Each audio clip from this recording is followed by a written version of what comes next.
Hi guys, today I'm doing a flip through of the Goddess Power Oracle, a 52 card deck by Colette Baron-Reid. Comes in a standard cardboard box with the guidebook.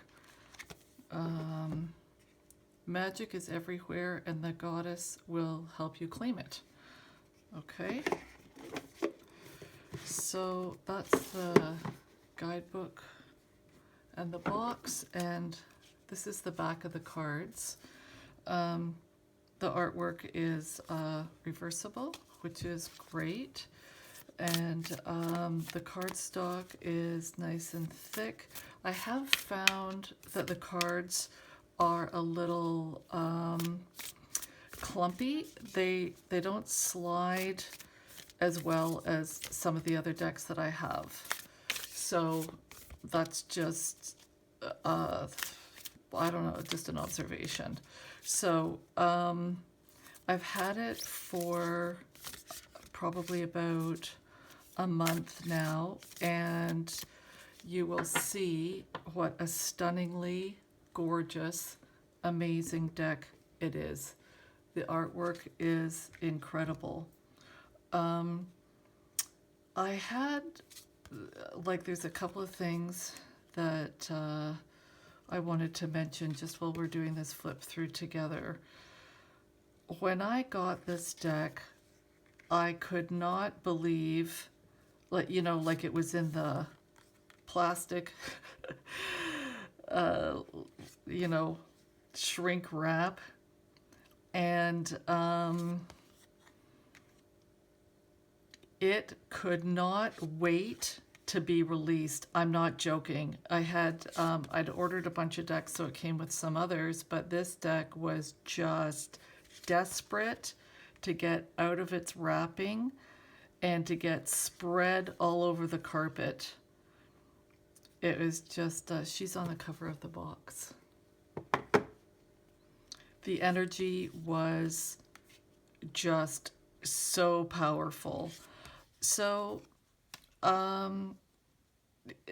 the deck didn't want to be handled. It needed to breathe. It really had to be spread all over. No cards touching, face down. And I just left it for hours and hours and hours in the living room, spread all over the carpet.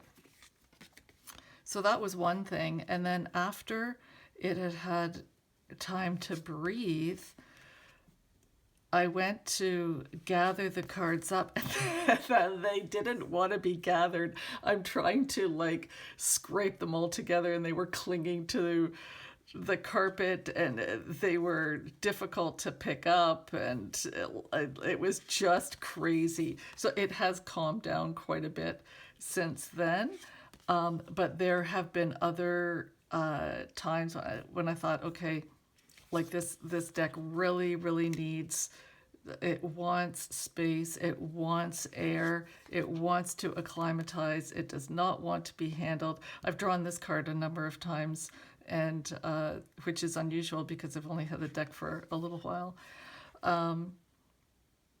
So, same thing on a really nice tablecloth outside, on the deck, just spread the cards out, nothing touching, leaving them for an hour just to breathe.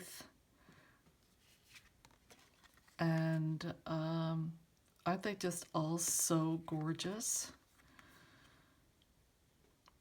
So that was my experience in receiving the deck and getting it sort of acclimatized to my environment and me.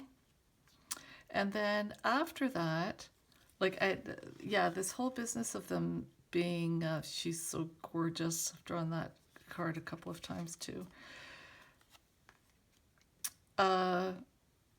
They have become much easier to shuffle, and I have been using this deck in combination with other decks during my daily card pulls. So what else to tell you? So for the messages, like for me, what I have found is, you know how like with some decks you draw a card and there's like this, all this energy that comes in through it, and the message on the card acts like a little anchor that pulls in all this other information that your intuition reads. It's not, so far, it's not like that for me with this deck. These ladies, they come through and they say, this is what's going on, the end. It's very, I feel almost like one way. They call the shots. I've had her a couple of times. They are saying, we've got your back. We know the drill. Don't worry about it. You know, it's just been that kind of energy for me so far. I don't know like if it will evolve. Oh, well, of course it will evolve. What am I talking about? It will change as the years go by, and I handle the deck more, and as my intuition changes, and you know, the way they acclimatize to me changes and stuff like that. So I just want to show you what I mean about how the cards are just a little clumpy. It is a little bit tough to sort of separate them and mix them up. There is a protection message that is written in the guidebook. I think she calls it alignment.